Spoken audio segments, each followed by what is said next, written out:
This video is going to be personal. We're not going to talk about why people love Nolan or what makes his movies universally praised.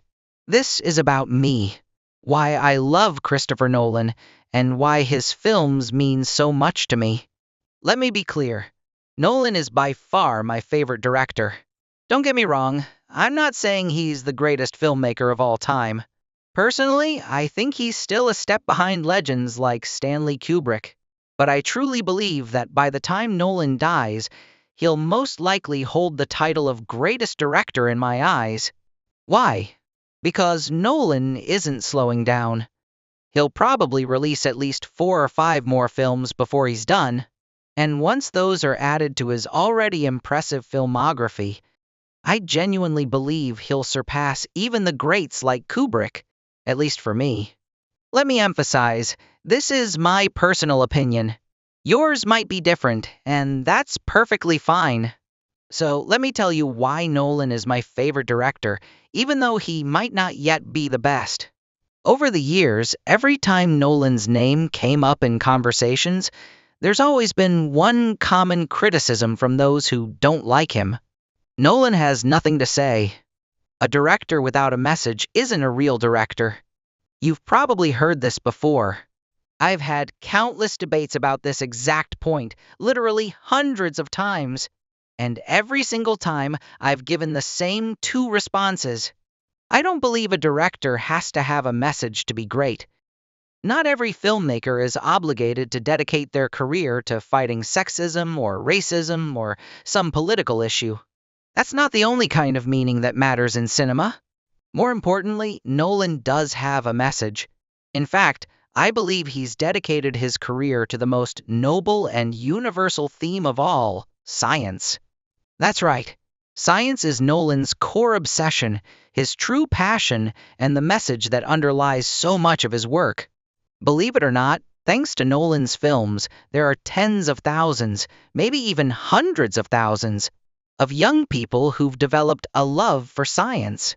Many of them have gone on, or will go on, to become scientists themselves. How do I know this? Take Interstellar, for example. After that film was released, the number of academic reads of scientific papers about black holes on Google Scholar increased by 240 times.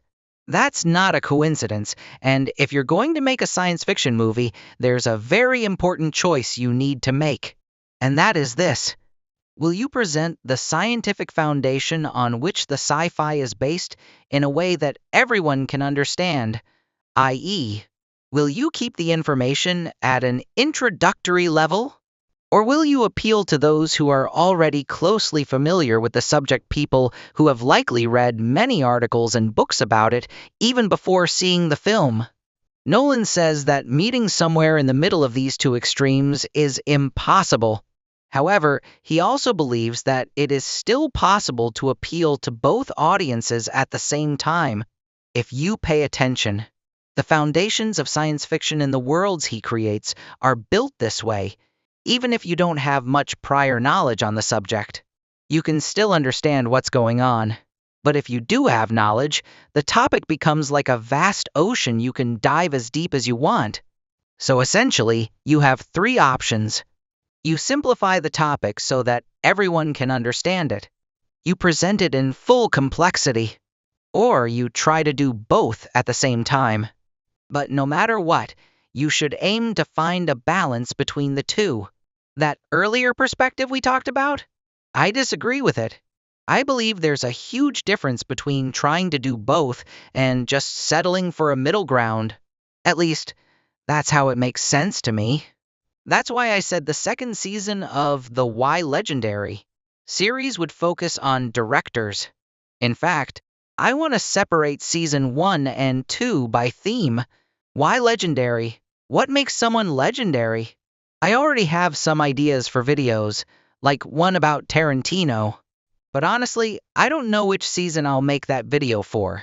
Because making a Why Legendary video about a director is probably much harder than doing one about a film. In this video, I try to explain what Why Legendary is and why I love certain directors and their films so much. Who is your favorite director? And why do you love their work? Let me know in the comments. I'd love to gain a new perspective. Until we meet again, same day, same time, take care.